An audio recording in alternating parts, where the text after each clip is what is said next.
Hello again, everyone. Welcome to another edition of Silver Bullion Television, SBTV. I'm your host, Patrick Vierra, and I'm once again with Gregor Gregersen, the founder and CEO of Silver Bullion. And being that this is a new year, we'd both like to wish you a happy new year. So welcome back, Gregor. Thank you, Patrick.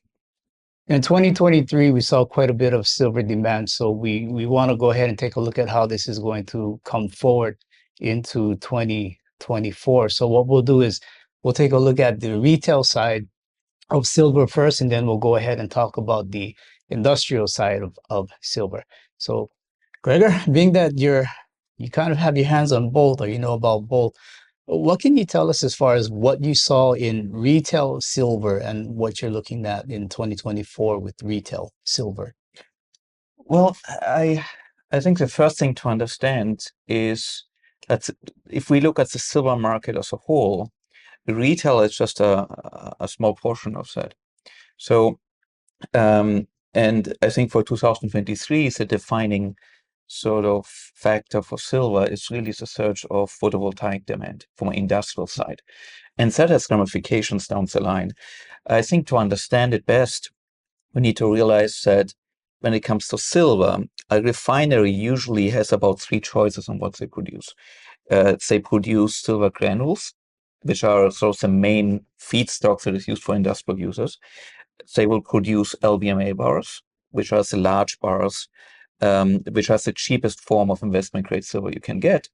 And then some of the refineries will produce retail bars. Let's say the 100-ounce silver bars that we are familiar with. And then some of that feedstock actually creates the blanks which are used by, say, the US Mint to make the American Eagles. But if you take those retail bars, you take, the blanks for coins and so on, you end up with only about 30% of silver going into the retail market. So that other 70% goes into industrial uses, silverware, jewelry, these sort of things. And for the most part, they want to have grains.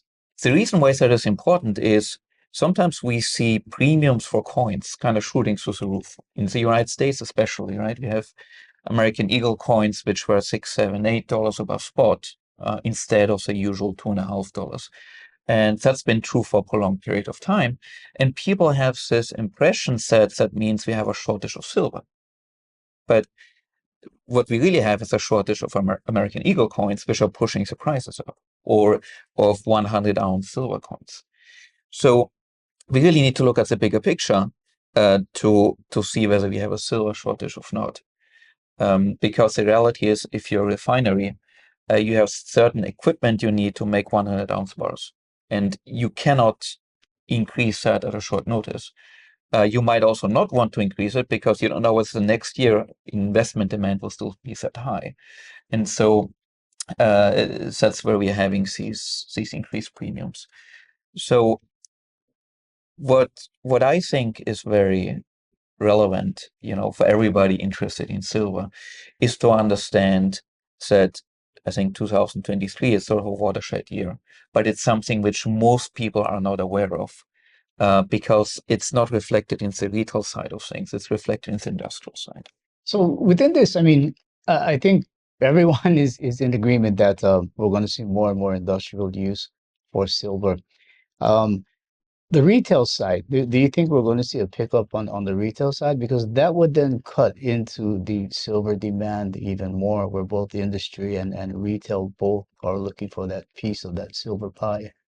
I think as people understand the photovoltaic impact on the silver market, there's going to be a lot more interest in silver because silver essentially is coming out to be the quintessential sort of metal for photovoltaics. It is what's going to sort of limit its production probably at some point.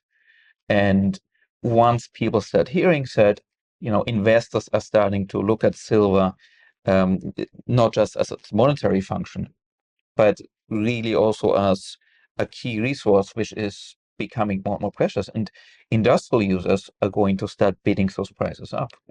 The refineries are going to have to decide I know I have a demand for retail bars, but the granules are in more demand.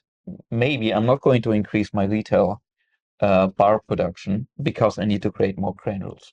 Because maybe the premiums of granules actually are starting to become a better deal for the refineries.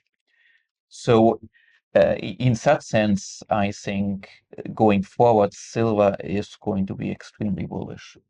And I think that as this understanding is coming through, we are going to see much higher prices, especially going towards 2024. Okay, that's a great point. That was going to be my next question, where I was going to ask you about the being that the demand has been pretty high for the past couple of years, where we've even been in a silver shortage, as the Silver Institute has reported. If we were going to see that start to flow or overflow into the price of coins and other things, because there's only again so much demand. So we're looking at a possible a better silver movement as far as price action next year. Well, so the price of silver and gold, for that matter, is mostly determined in the future markets, COMEX and so on. So, but at some point, if you get a physical scarcity, you are going to see prices go up. And so the question is, how much reserves of silver do you have until you're getting to that scarcity point? Because at that point, the refiners are just going to sell it at a higher price, or if the industrials have to buy a higher price for it. In one way or another, that's going to have to be reflected in the future markets. So I think overall, most silver investors over the last decade are somewhat disappointed because the price hasn't been going up as much as gold, and that is reflected in the gold-silver ratio. Right now, silver is 85 to gold. We need 85 ounces of silver to buy 1 ounce of gold. And that makes silver very cheap. Mm. But on the other side of the coin, it usually pays to buy the metal which is cheaper, not the metal which is more expensive. So the fact that silver hasn't done that well in the past, and the fact that it's now cheap, and that this photovoltaic demand is really pushing it up, it's sort of setting the perfect stage, I think, for silver to sort of break up. Okay, so with this talk about the photovoltaic demand, I mean, we are seeing this going up. I think we probably have come across reports where we're seeing surges in the production of photovoltaic cells.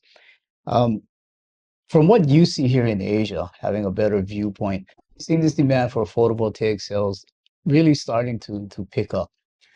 The thing I think which makes photovoltaic 2023 a watershed moment is the prices of photovoltaic panels have kept on falling. And they've been falling and falling partially because there's just been so much investment, especially in China, in production capacities. Last year, 2022, we had a shortage of polysilicon. Polysilicon is one of the main ingredients that you need to create these photovoltaic panels. And such shortage has now become an overabundance, which means that we had a drastic reduction in costs of these photovoltaics. And that make photovoltaic installation on a grid level, meaning for the big installations which are doing it for profit to connect to a grid, the cheapest source of energy. Solar panels have become cheaper than using gas, than using oil, than using hydropower, than using nuclear. So if you look at energy, energy is the ultimate commodity. If you can produce at a lower price than your competitors, you're going to make buttloads of money because you can always sell this. As long as the transmission grid is there, it is sort of a sure thing. And we see certain markets where installation of the photovoltaics is slow. You take Europe, for example, it takes a long time to get permits for people to approve and so on. The US has always been, you see growth, but it's really in places like China where, this year we've seen something like 240 gigawatts of installations. I mean, it's mind-boggling. And the incentive of installing more solar panels is just getting stronger because the capacity that's being created is close to 820 gigawatts of production capacity. This year, we're installing about half of that, which means there's a lot of more supply coming next year, which is going to keep these prices low or getting lower, which means that it just becomes a race on how quickly can we install it, put them into production, and essentially earn money from the electricity income. There are two other important side benefits from solar panels. One of it, of course, is a carbon footprint, which is very low. You don't produce CO2 when you produce electricity with solar panels. But just as importantly, you're not dependent on a third party. When I put solar panels into my grid, I don't have to rely on oil from Saudi Arabia. I don't have to rely on gas from Qatar. I don't need coal, right? I just need sun. So as long as you're in a hopefully sunny country, you are more or less set. So it's sort of worked out to be the perfect sort of investment when it comes to producing electricity. And that's the key thing to understand about photovoltaics. There's no stopping this thing now, because it's no longer about a government giving you a subsidy or some sort of bill trying to get people to reduce their carbon footprint. That's a side benefit essentially. It just makes sense economically. Okay, yeah, I agree with the usage of the photovoltaic cells are increasingly becoming more and more. In fact, I've come across reports where they're even mass producing now flexible solar panels. So it's not just on buildings or solar farms anymore. You can put them on RVs, you can put them on boats. So it's even the demand is even going to be a bit more. But when you mentioned the gigawatts, gigawatt hours, however they're calculated, is there a way you could explain to the viewers how much silver is used in a gigawatt? Yeah, so essentially when you make these panels, you need some silver. Silver gets basically, there's a paste, and this paste sort of forms the connections between some of the key critical parts of the panel. And there have been many attempts over the last 15, 20 years to either reduce the amount of silver or eliminate it completely. Now, an important thing to understand is from the last decade or so, they managed to reduce the amount of silver per panel down to about 20% of what it used to be. So that's also why you haven't seen that big of an increase in demand for silver from the photovoltaics industry. Because initially, solar panels kind of grew relatively steadily, but not that quickly. And you had an 80% decrease over time in the amount of silver used for each panel. So that really kept the amount of silver for photovoltaics, relevant, but it wasn't that, big of a game changer. What's changing now is that they reached a point where they really cannot reduce the amount of silver much more. And most of the new panels coming actually require more silver. So the industry is shifting very quickly to a new technology called TOPCon, and that requires about 15 to 20% more silver compared to the old ones. So this thrifting, this reduction per panel of silver is pretty much coming to an end. And if you look at how much silver you need per panel, now we were at the LBMA conference, a few months ago, and there were quite a bit of presentations on the subject. And we're probably looking somewhere around 700,000 ounces, troy ounces of silver needed for each gigawatt of installed capacity. 700 to 750,000. What that means is that if we're looking back at 2020, for example, we had about 130 to 140 gigawatts worth of installations. And according to the Silver Institute, there were about 100 million troy ounces used to make photovoltaics. If we fast forward to 2023, we are now not looking at 140 gigawatts, we're looking at about 420 gigawatts of installations. So that means we're having 3 times the amount of installations. And the question is, how much less silver can we use, or are we using more silver now? So everything else being equal, we can say that we'll probably be looking at around 300 million ounces of silver that's going to be needed in 2023, just for the photovoltaic sector. And keep in mind, the Bloomberg is now expecting that by 2024, we might be going up to as much as 600 gigawatts, which then means that we might be going, up to past the 400 million ounce needed. And to put that into perspective, in 2022, we produced about a billion ounces of silver. About 880 million ounces came from from mines, essentially, and about 820 million ounces, and about 180 million ounces came from various sources of recycling. But already last year, we used about 1.25 billion ounces of silver. So we had a deficit of about 240 million ounces of silver. And that was last year. So I would expect that this year we'll have quite a bit bigger deficit. And I would expect the year after to be even larger, as I said. And if you're looking at the change in demand, say from 2020 to 2023, we probably have 200 million ounces of additional silver, so to speak. So if you're looking at the amount of retail bullion out there, it's about 300 million ounces. If you take about American eagles, right? There are about 25 million American eagles which are being produced. So that's about 2.5% of the silver mine. But we are seeing 30% just of silver mine just going towards photovoltaics.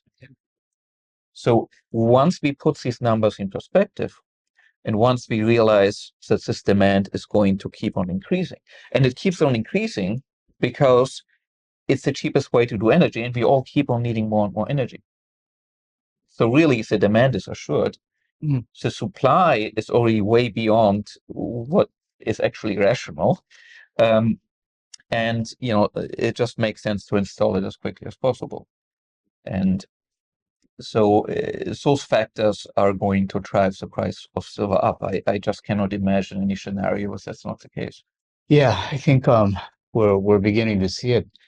When we look at that demand, the industrial side is increasing so much.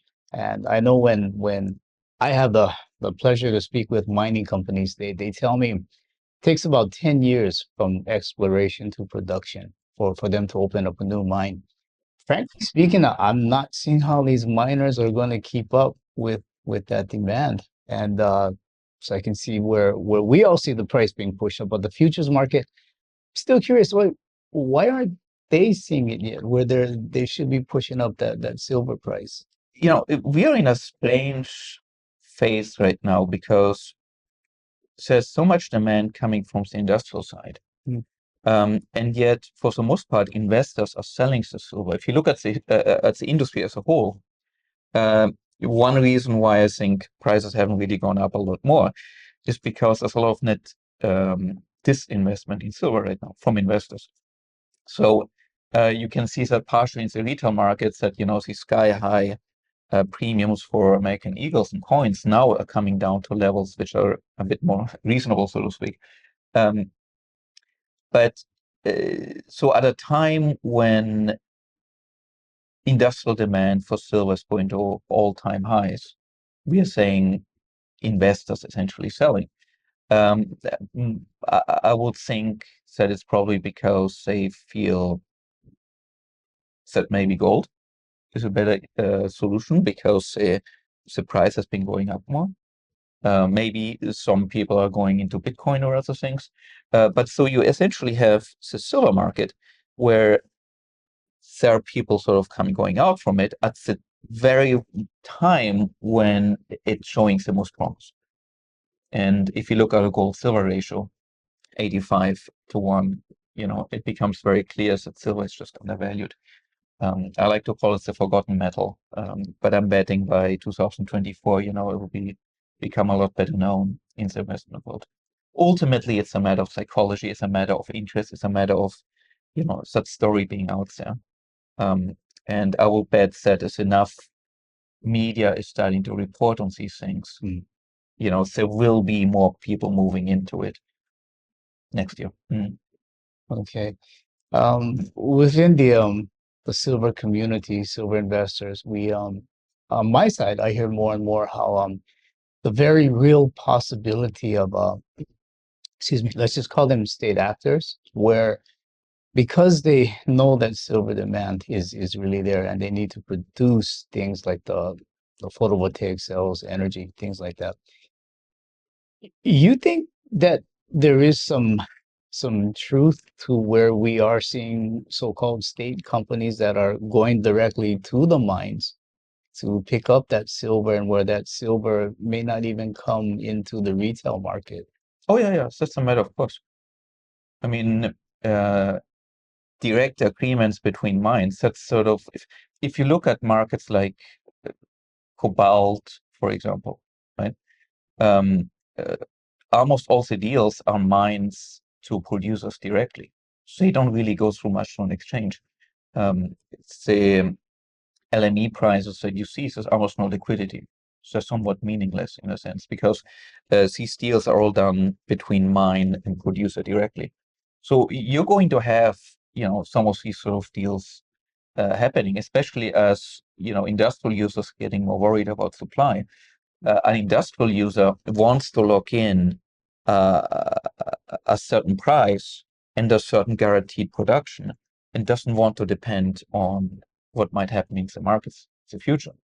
That's partially the function of future contracts. But the problem with future contracts is that usually they're quite, they're not really long-term, contracts. They usually go by the quarter, or if you go into longer time frames, you end up sort of paying premiums on it, where it oftentimes makes more sense to go with a direct sort of offtake contract with the mine.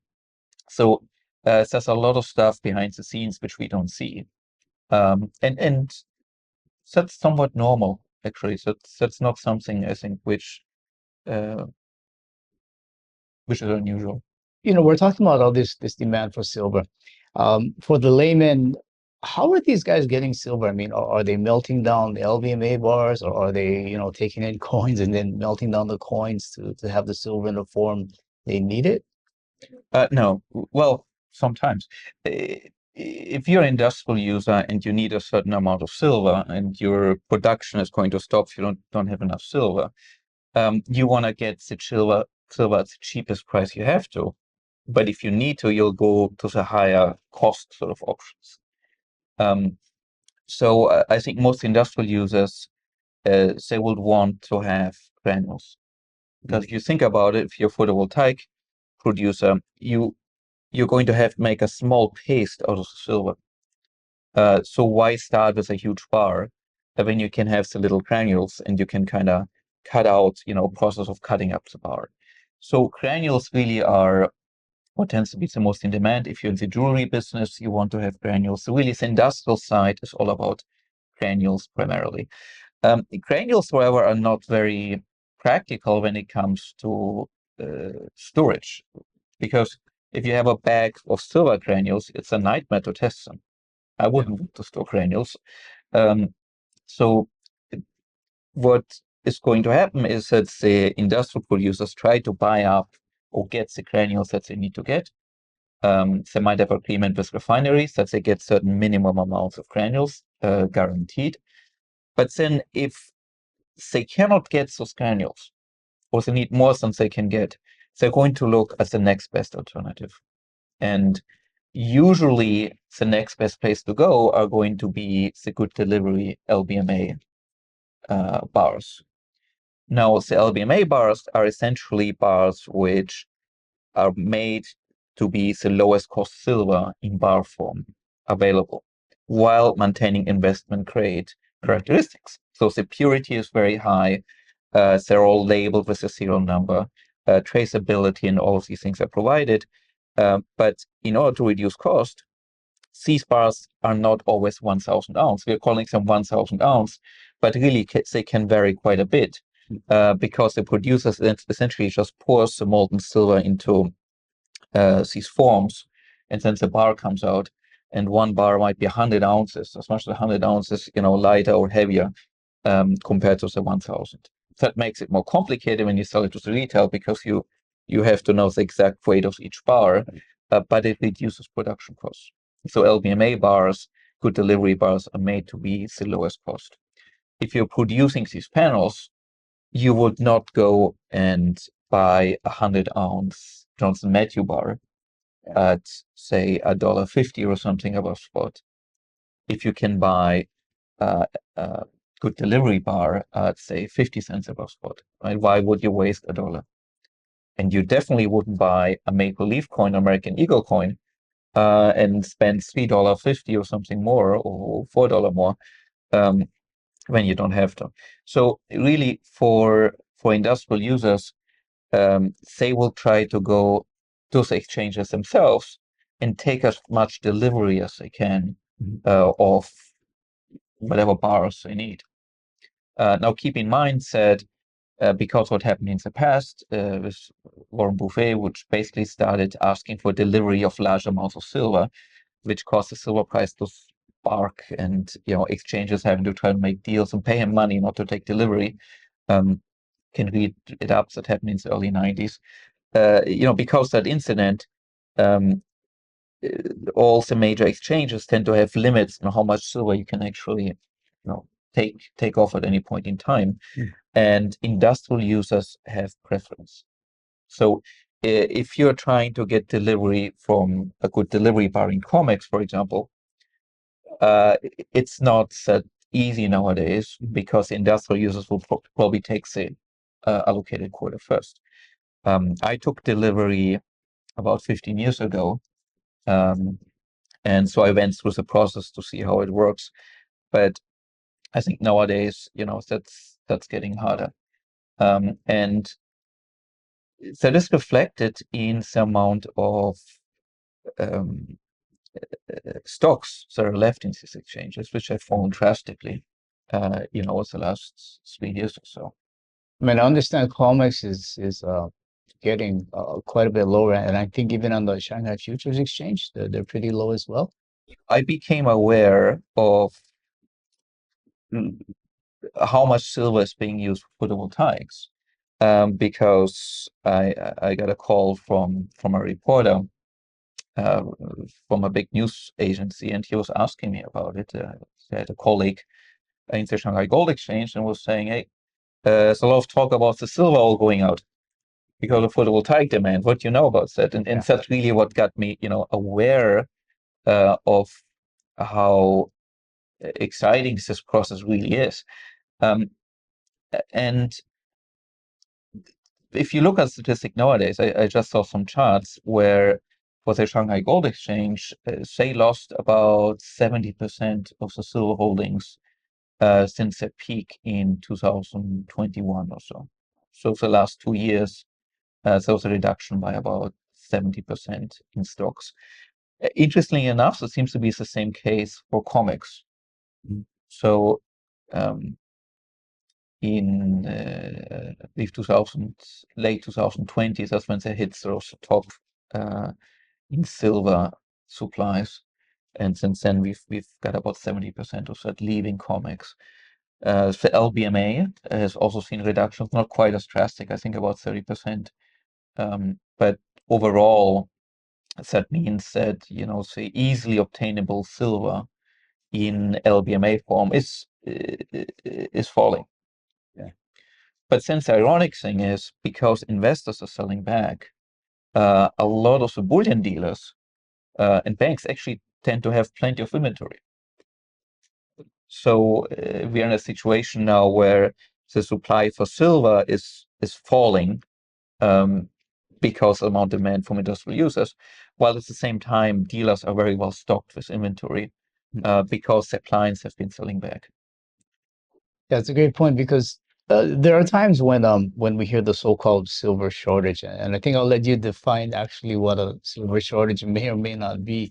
But we've had guys, they'll email us and they'll ask us what's going on because they can't find 1,000 ounce LBMA bars in the States or in the West. Uh, but for us in Singapore, we've been doing fairly well as far as keeping a stock of LBMA bars. So why do you think that the difference between what may be happening in the West and what's happening in the East? I'm not sure whether it's really a West versus East thing, but what we do see in Asia is people are not willing to pay high premiums. So, when American Eagle coins went up to $8, there was almost no demand here for paying sort of premiums. So, if you're looking at cheaper premiums, LBMA bars sort of are the best. Now, why are we not seeing LBMA bars being widely offered in the United States or in Europe? Now, in Europe, it's a special case. You have to pay taxes on silver, so most people don't buy physical in the first place. But if you go to the United States, well, a lot of people actually buy bullion by mail, right? So shipping a 1,000 ounce bar, that's 32 kilos or so of weight, that's going to be very heavy. It's not easy to ship. So that's one problem. The other problem is if you're a bullion dealer, would you rather sell 1,000 American Eagle coins at $8 premiums, or would you rather sell one 1,000 ounce bar at, say, 70, 80 cent premiums? There's not much money in it for the dealer, especially in an environment when the retail bullion has such high premiums. So I think as a whole, it's the industry in the United States might not really have a big incentive to promote 1,000 ounce bars. So why are we interested in 1,000 ounce bars? Well, as our name says, we are silver bullion. I've always felt that, silver is such an underappreciated metal. It has so much potential going up. We are now building one of the largest vaults in the world. We have enough capacity to actually hold all of the COMEX, the Shanghai Gold Exchange, silver in it. And we've recently become an LBMA member. We're the first LBMA member company in Southeast Asia, native. So that gives us access with relationship and other ways to getting better pricing on some of these LBMA bars. But we have to buy them in very big volume. When I'm buying LBMA bars, they're not coming by plane because that would increase the price considerably. They're coming in 20-ton containers by ship. So we are holding about 600,000 ounces of silver inventory owned outright by Silver Bullion itself. And the fact that we have so much buffer means that we can have large amounts of in-stock silver and we reorder in large quantity at very low prices. And I can sort of pass on some of these savings. At the same time, I don't necessarily need to earn a lot of money on the transaction itself, because ultimately my goal is to store silver and build up sort of the capacity, start making use of the capacity which we're about to have when it comes to the storage side. So that's why I'm actually a big fan of LBMA bars, and why I think, especially if you are in an environment where your retail bars have very high premiums, you should look at buying LBMA bars instead, because you essentially have arbitrage opportunities between these premiums. Okay, the arbitrage we'll touch on as well. But when we talk LBMA bars, 1,000 ounces, we also have to talk liquidity. I mean, how is it as far as liquidity with these bars?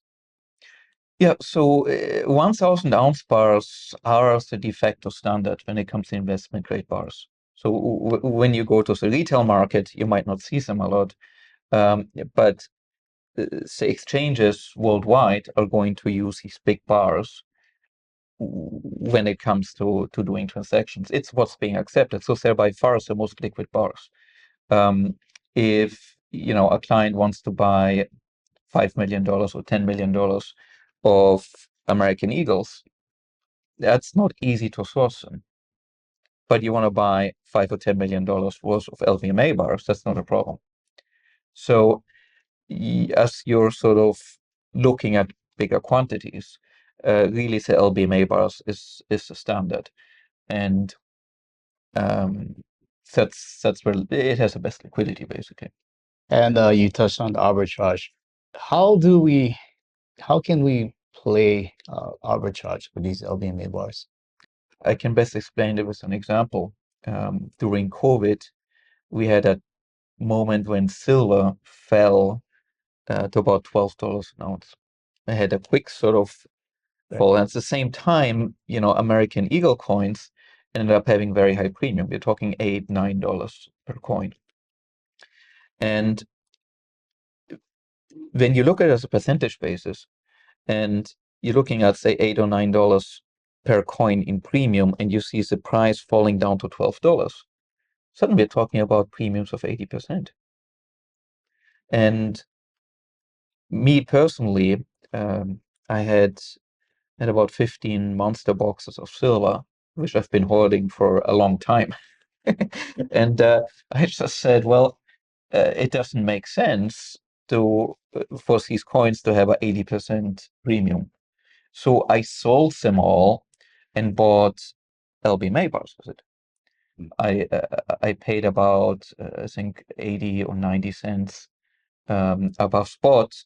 I sold the Eagles at about $8 above spot, and the net effect is I had about 60% more silver, and a few, within a month, silver went back from $12 back to about 20, and I had 60% more ounces. So I think having an option of switching from a high premium coin or bar into a low premium LBMA bar makes a lot of sense if these premiums are very high. Because what you can do is, now that premiums of coins are starting to fall again, you can consider selling these LBMA bars where you got 60% more and buying coins again. And you can just wait until the next crisis comes when these premiums go up again, and you can basically arbitrage those two things. I think in general, it's never a bad idea to buy the product which is cheaper, the premium which is cheaper. Right. And so for me, I basically gained 60% of eight monster boxes worth of silver, just by doing so. Yeah.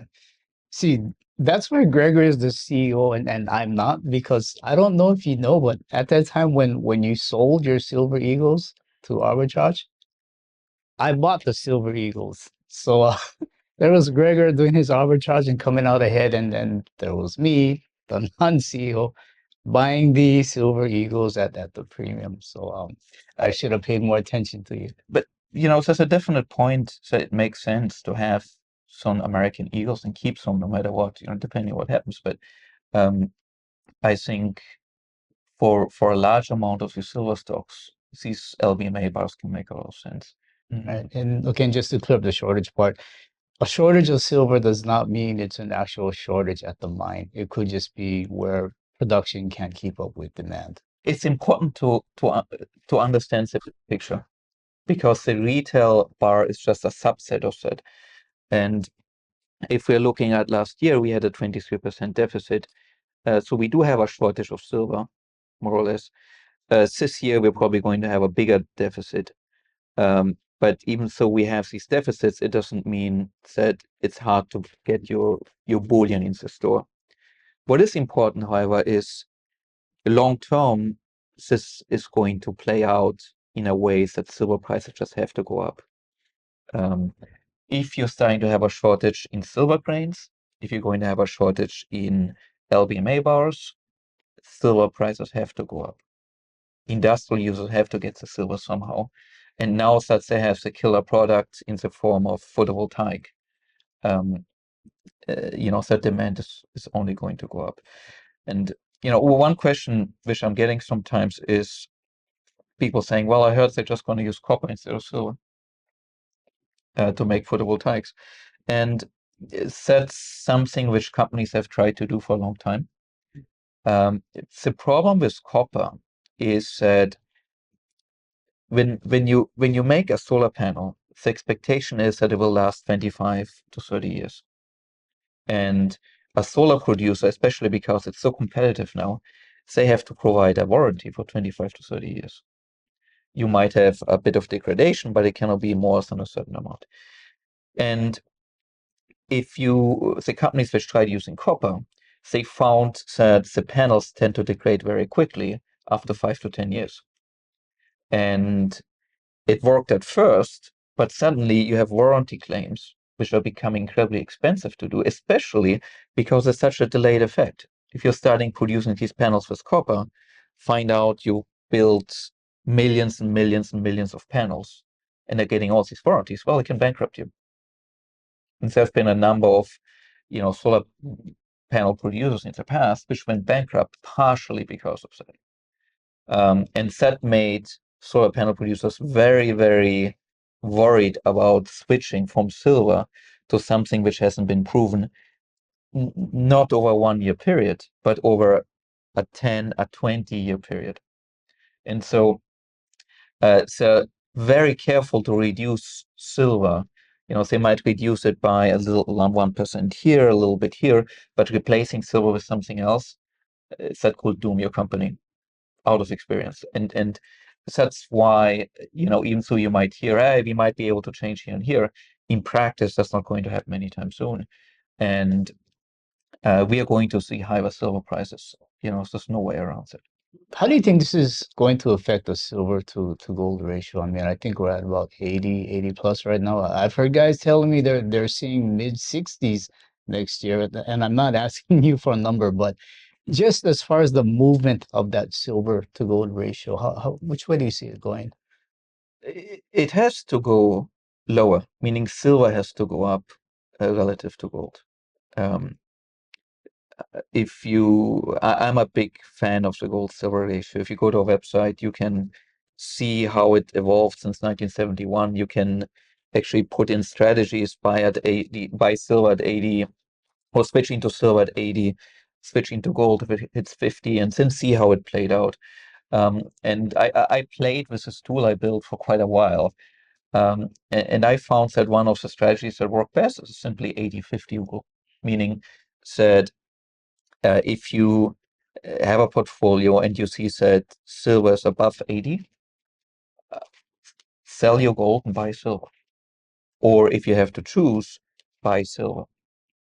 And right now we're at 85. So definitely it's one more case for buying silver. Silver is just undervalued. If it falls back down towards 50 or something, then sell your silver, buy gold.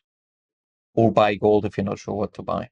And if you're in between, then you can kind of go either way. If you follow this rule, you will be selling silver if you see a very fast sort of move up. If you're going back earlier part of the last decade, we had silver go up to about $48.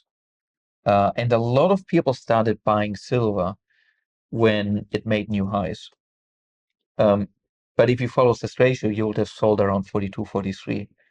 You have gotten most of the gains. You would have switched back into gold, and you would have, not get hurt when it started falling again.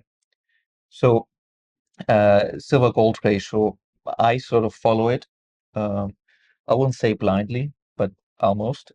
That's why most of my money is in silver. And I think the ratio has to, definitely go back towards the 60, 65s or so, just to kind of come back to a more normal average. And keep in mind, when I speak with clients and they want to buy gold, sometimes tell them, well, why don't you buy silver now? You wait until it rebalances, and then you're going to have 40 or 50% more gold. Yeah. So it just makes sense. Silver will always be worth something. It's not like company stocks, which might go down to zero. And right now it's undervalued. Buy the silver, let the market equilibrium sort of reestablish itself.